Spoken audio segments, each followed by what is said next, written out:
Baik, Assalamualaikum warahmatullahi wabarakatuh. Perkenalkan, nama saya Faisal Hamdani. Di sini saya ingin sedikit menjelaskan tentang dispepsia.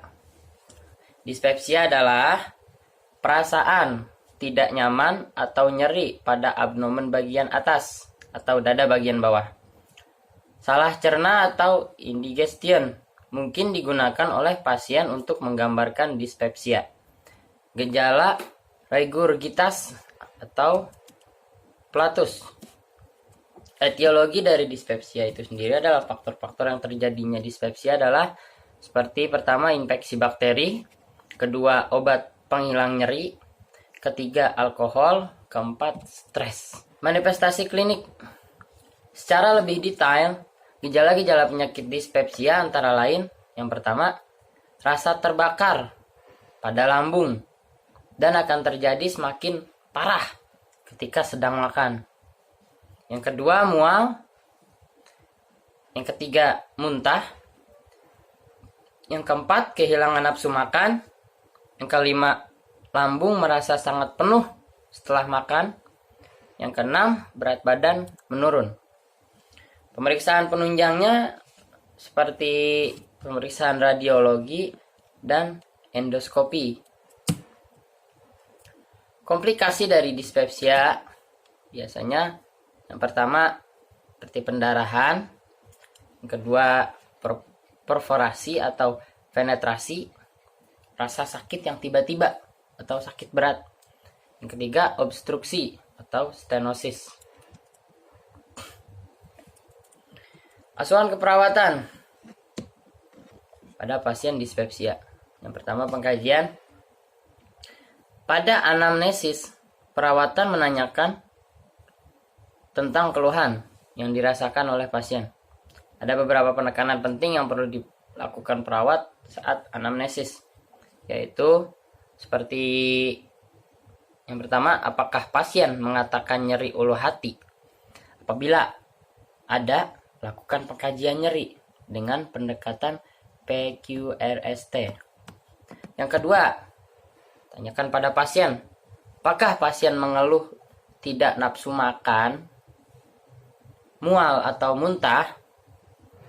Yang ketiga, bagaimana keluhan terjadi pada waktu kapan saja, sebelum atau sesudah makan, setelah mengkonsumsi makan pedas, atau mengiritasi, atau salah mengkonsumsi makanan, atau salah mengkonsumsi obat-obatan yang tertentu, dan apakah konsumsi alkohol.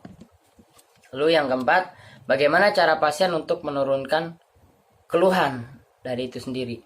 Minta pertolongan kesehatan untuk berupaya mengobati dirinya sendiri.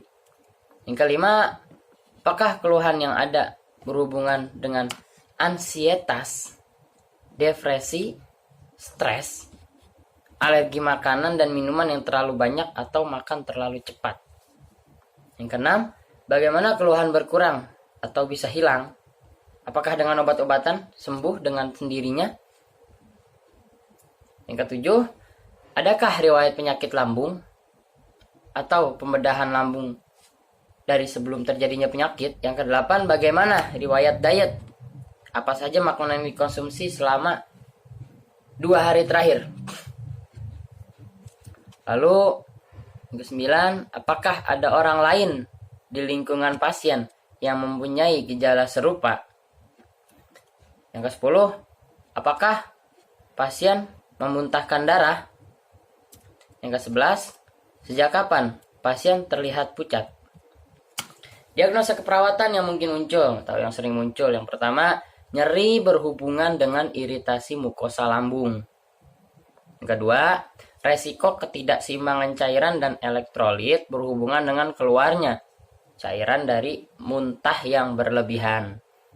Yang ketiga, ketidakseimbangan nutrisi berhubungan dengan intake nutrisi tidak adekuat sekunder akibat mual, muntah, dan anoreksia. Yang keempat, kurang pengetahuan berhubungan dengan penata laksanaan diet dan proses penyakit. Evaluasinya, kriteria hasil yang diharapkan pada pasien setelah mendapatkan intervensi perawatan adalah sebagai berikut. Yang pertama, nyeri berkurang atau teradaptasi. Yang kedua, ketidakseimbangan cairan dan elektrolit tidak terjadi. Intake nutrisi harian terpenuhi. Dan yang keempat, mematuhi program pengobatan dengan memilih makanan dan minuman yang bukan bersifat iritan, serta penggunaan obat-obat sesuai resep. Sekian dari saya, kurang lebihnya mohon maaf. Wabillahi taufiq wal hidayah. Assalamualaikum warahmatullahi wabarakatuh.